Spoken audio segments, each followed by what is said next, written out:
You all for the park assessment meeting for Roland Heights community. My name is Mika Yamamoto, and I'm a regional operations manager for LA County Department of Parks and Recreation. But before I jump too much into my welcome, I'd like to invite Ted Emmenkamp up to lead us in the Pledge of Allegiance.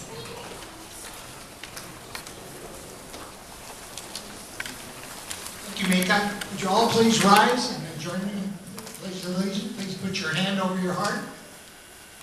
I pledge allegiance to the flag of the United States of America and to the republic for which it stands, one nation, under God, indivisible, with liberty and justice for all. Thank you. And thank you, Ted, thank you so very much. You know, Ted is our president for the Roland Heights Community Coordinating Council. So whenever you have a complaint, you go to Ted. If you want to say something positive, you come to me. Thank you very much. So tonight I'm excited to have all of you here. Our department is looking forward to getting your feedback on what you're dreaming of for the future of Parks and Recreation in your community. So one of the things I'd like to ask you to do is dream a little bit tonight. This is our opportunity as a community to give some ideas. The department really wants to hear from you because you're the residents who actually live here. You know what you need. How's everyone doing tonight? Good. We are, actually, I just came from down the road. I'm running in between things because the supervisor is being honored at the Hacienda Heights Community Center. So that's why he couldn't be here tonight, and Angie's down there, and Dickie and everyone. So I'm running over here to say good evening, to thank you for participating here because it really makes a difference. If you remember a couple of years ago, we had Prop P, Measure P on the ballot, and that was in regards to parks. But we didn't do it the right way. This is the right way. That was a measure where they tried to get it on the ballot really quick and push things through and didn't have projects lined up. And so it wasn't from the bottom up, it was the top down. That's not the way to do things. That's not the way we like to do things. We like to do things from the bottom up. We want your input, we want your participation. We want to hear what you guys want to do so that we can put together the best parks measure that we can, so that we can provide all the services. And some of the things that you've already received on here, Roland Heights Community Center, right? We've got this going on here. It's a beautiful facility. We've got some other things I just want to mention. The Pathfinder Park splash pad, that was completed this last year. I've got other things that they were supposed to write down, but they didn't write down. We're going to fix this in rehearsal, folks. But one thing I do want to announce, something that you're going to get regardless of the new measure, is a splash pad at Carolyn Rose's Park. We're putting a splash pad in there. We're going to start that at the end of this year, and so it should be done early into the next year. So that's something to look forward to. But again, the important thing is to get moving on this. We've got all the different things set up around the room, so encourage you to participate, encourage you to get out there and voice your opinion so we know what you want. Appreciate your time tonight. Thank you, thank you, thank you again for being here. Steve, thank you very much. Okay, so without further ado, I'm going to introduce our, Mistress of Ceremonies tonight, who's going to lead us through our program.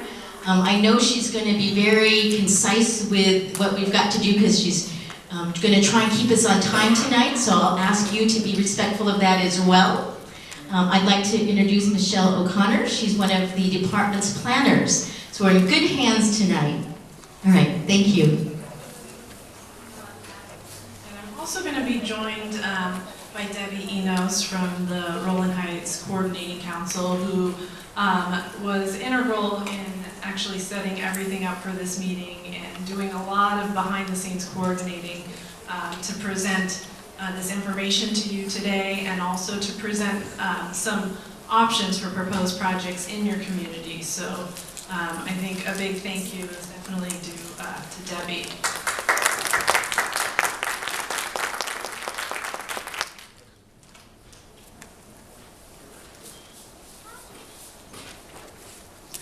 So this just highlights, again, the coordination that has taken place behind the scenes to get us here today. The various members of the Roland Heights Community Coordinating Council have been involved in developing the presentation, preparing for this workshop, really doing obviously great outreach to get a large number of community members to come to this meeting and participate. And then also to, again, kind of give us a starting point for some proposed projects that we can vote on and, of course, add to, as Mika indicated. And then, in addition to that, the community, there were various other community members that were involved in the process that are listed here. Okay, so the presentation tonight pretty much covers why we're here tonight. It's going to go through in this order. We're going to go through some information to really identify what our park need is in the community, how our parks rate the condition of the amenities and facilities within our parks, and then allow you, of course, to voice your interest for park projects in the community. And then at the very end, we'll break out and vote on the proposed projects. So again, we're here today to give you the chance to dream a little, to learn about what the status of our park needs are currently, and to voice what kind of improvements you want, and prioritize a project list of 10 projects that you really think would enhance your community. And then lastly, to have the projects that are identified here considered in future countywide funding and planning processes. So this is just one of many workshops that are going on throughout the county. This is a really comprehensive process where we're taking an inventory of all of the parks within the county, and that's in all of the unincorporated areas and in all of the cities within the county. There was, various months of collecting all of the information throughout the county, and then now we're reaching out to every community within the county to go through the same process, find out what their needs are and what they'd like to see moving forward in the future. So the goal is to have a final report completed this May, and that will be used by the County Board of Supervisors to direct future funding, which could be a future measure, and then would also direct countywide planning, park planning decisions. And then this information could also be used within the community to apply for grants and things like that to actually realize the park projects that are created here today. So the next several slides just get into what the park need is in the area. And we kind of stepped out of just using the standard of how many acres parks are provided per 1,000 residents. We tried to have a more comprehensive analysis and look at things like the proximity to park, because that's equally important. Having enough parks, or being plentiful in park acres is important, but being in close proximity is equally important. So that's also been considered. And then the condition of the parks themselves. Do they have the amenities that the community really needs, and how do they compare to other great cities? So in terms of this area, there are 64.7 park acres, and that serves a population of 52,493 residents. What this breaks down to is approximately 1.2 acres of parks per 1,000 residents. And as a comparison, our countywide average is 3.3 park acres per 1,000 residents. So from that, you can see that there is a definite need for more park acres within the community. And then in terms of access, 27% of the population within this study area live within a half-mile of a park. And that is also below the countywide average, which is 49% of the population living within a half-mile of a park. So some other notable things to look at would be a couple of parks here. Carolyn Rosa's Park. I'm going to try and step in too, but she's taking the lion's share of this meeting because I have a cold and you can tell I'm losing my voice, so I'm trying to keep it for the tail end of this. But as many of you in this community room know, Carolyn Rosa Park is quite a small park that is serving a large population in our community. There's a lot of density in that region. And so the park acres per 1,000 at this location is actually under half an acre per 1,000. So if you actually look at the top where it's 1.2 compared to 3.3, it's half. So then again, that particular park, along with Roland Heights Park, which has 1 acre per 1,000, serve a great need of people, and yet the park itself is too small for that need. So those were two very notable park projects within our community that kind of stood out as being a problem area that may need to look for additional parks in those regions. So. Thank you, Debbie. And then just at the bottom, there is a note, there are 574 plus acres of regional parkland, which is 11 acres per 1,000 residents, and that's above our countywide average, but through this process, we are really trying to focus in on the local need and reach out to the community to gain a sense of what is needed in our local parks. So in terms of the profile of the community, 39% of the population has an income below the poverty level. This is pretty consistent with the countywide average of 40%. 5% of the population does not have vehicle access, and that is lower than the countywide average of 10%. And the last statistic here is that 37% of the population is linguistically isolated, which means that obviously they're not bilingual, and that is above our countywide average of 26%, and the dominant language being Chinese. Then if I could just add and point to this area, these two maps down here, this area of darkness means that that's the highest concentration of poverty within Roland Heights, and then as you get to lighter colors, it's less impoverished in terms of medium income. And then in this area, it represents again where most of the population that does not have access to a vehicle is living. You'll notice that both of those are in the same general location.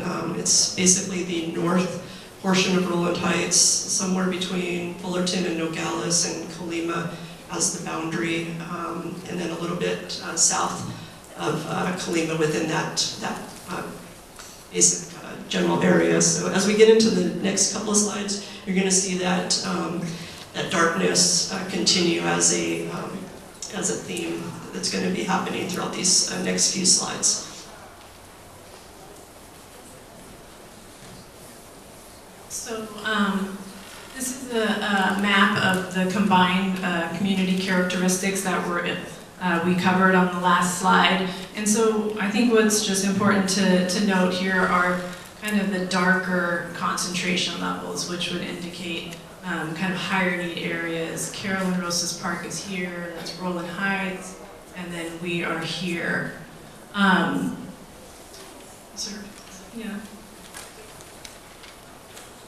So now we're going to get into the park need, which is, again, the amount of parks available to the population, the distance to parks, proximity to parks, and then the population density around those parks, because that also is an important factor to weigh in. Obviously, the more dense the population, the greater the demand would be on the park and recreational facilities.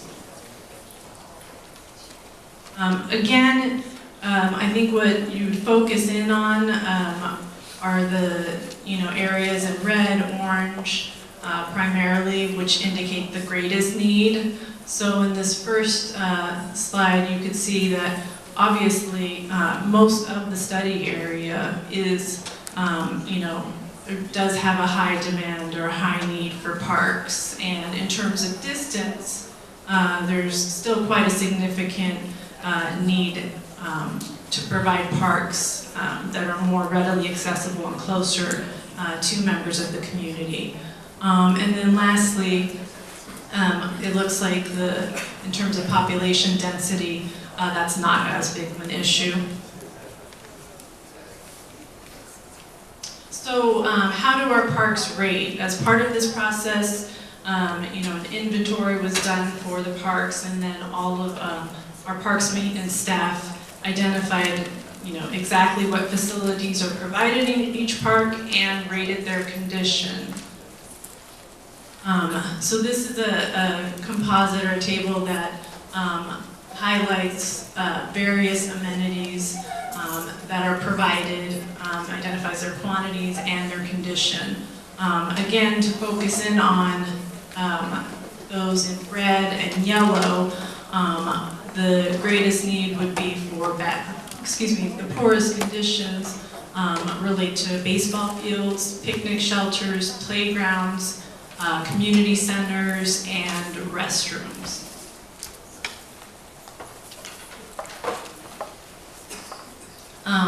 And then in terms of identified community needs, since there's going to be a show and tell here, this is basically comparing Roland Heights, which is in blue. Hey, Tim. Tim. Okay, let me go check.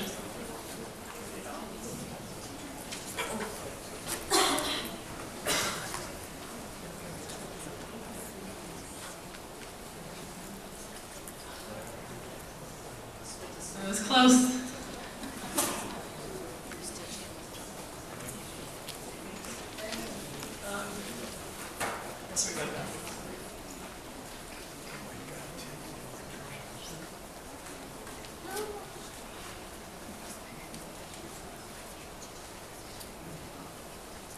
Sorry, I'm having a slight intermission.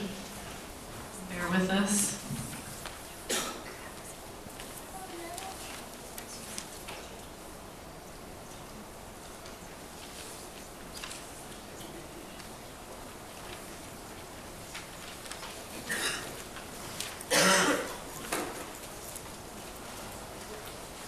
Right, we might have to do it the old-fashioned way.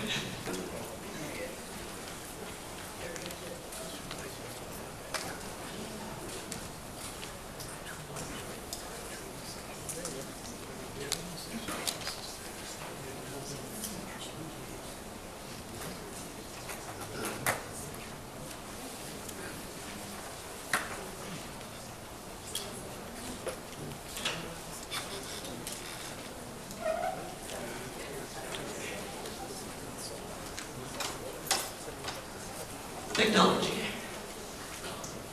Okay, so what I was getting at is that the blue represents Roland Heights, so that's our amenities underneath these titles per 100,000 people. So it was trying to equalize us with the larger population of the state, the county. So the state's the next color, then the county, and the state, and then great cities. So Roland Heights, you can see where we are under each of these designations. And then the one that is highlighted in purple in this particular case is an identified community need because we have nothing in that regard. And so when we as a committee started to put together some ideas for projects for us to vote on tonight, we took a look at these ideas of, well, what don't we have, more so than maybe what needs repaired, because we feel that we can, basically advocate to the parks and to the county folks to repair what needs to be repaired, but it's a little bit more difficult to go get money to build something new, so that's where we were putting some of our focus. So in our case, in this particular case, skate parks was something that was not available in our community that might be desirable. Yeah, you have to do it that way. And then in the next slide, if you, Tim can go through them, it'll again identify what we have and what we don't have. So Tim, can you click through for us? Okay, so swimming pools, while we don't have a swimming pool, we do have a joint use with Roland Unified. So there is at least available to us. And then dog parks we don't have. Same with gymnasiums, and then same with senior centers. And then just kind of stepping back a moment, prior LA County park projects for our community, we have had some fitness centers installed. We have this really wonderful community center that we're in today, and that I see many, many people throughout the week utilizing. So that was a dream of Charles, actually, with our Roland Heights Community Coordinating Council some 10 years ago, and today it's a reality. Sometimes things come quick, sometimes things take a little longer to achieve. Through another public process, when the community center was being proposed, the splash pad actually was a community idea, and some folks came out, they advocated for the splash pad, they brought a bunch of kids and they put a bunch of dots on the piece of paper and they got a splash pad. So it just goes to show that the dots on the paper do mean something, just maybe a while before you might see it is all. And then the Hummingbird Garden is a native garden at Chabaram, and then Chabaram's Equestrian Center recently has seen a huge upgrade. So if you haven't been there, it's much, much better than it has been in a long time. So next is voicing our park project ideas, and we might have to tag team because I can feel it going right now. Okay, so for the purposes of this effort, I think it's important to define what a park project is. And so it essentially covers three categories: repair, adding or replacing facilities, or constructing a new park or specialty facilities. As Debbie indicated, the group that was involved in creating the preliminary list of proposed projects really focused in on adding or replacing elements in existing parks and then constructing new park or specialty facilities versus repairing parks, repairing existing park elements, which they kind of believe we can advocate for through just the county parks department. So a park project can be located in a single park, or it could be an improvement, like a more general improvement that is would apply towards multiple parks. Take pictures. I'm gonna take So an example of a new amenity would be adding a dog park to an existing park, or constructing a skate park at a new park. It could be replacing a recreation building at one park, or adding 2 new soccer fields at a park. Additionally, it could be adding a playground, or new playground equipment at a park, or replacing restrooms in all our parks. So that last one is an example where it would be one specific amenity that we would propose to improve in all parks. So a new or specialty park project would be constructing a new park, a gymnasium, a senior center, or an aquatic center. And in a minute we'll get into why this is important, because when we have the opportunity to vote, that component specifically is weighted heavier than the prior park projects. So what isn't a park project would be more program-related activities. A dance class is a program element or program activity that would not be considered a park project for this. Computer training, transportation, team sports, again, those all relate to programming. Other things that wouldn't be considered a park project would be street sidewalks, crosswalks, traffic signals, road improvements that are outside of a park altogether.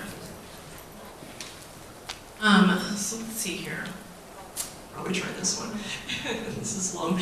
So basically, as Michelle was saying, and